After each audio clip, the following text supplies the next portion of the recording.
Mga kahuan, handa na ba kayong marinig ang pinakahihintay nating balita tungkol sa bagyo ngayong araw na to? Tara, panoorin na natin!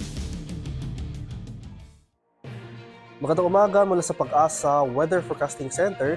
Ito na ang ating update sa magiging tayo ng panahon sa susunod na 24 oras.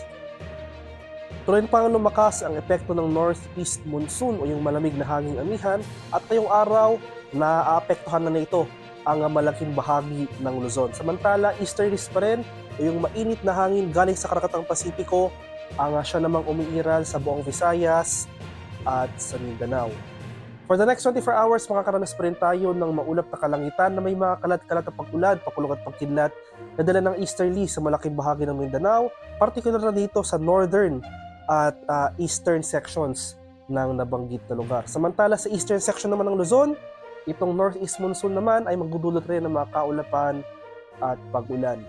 Sa nalalabing bahagi ng ating bansa ay maaliwalas na panahon na ating inaasahan, generally fair weather conditions, may tsansa pa rin ng mga isolated light rains o yung mga pag-ambon na dala ng amihan sa Metro Manila and the rest of Luzon, at tsansa naman ng localized thunderstorms o yung mga biglaan at panandaliang buhos ng ulan sa buong Visayas at sa nalalabing bahagi ng Mindanao.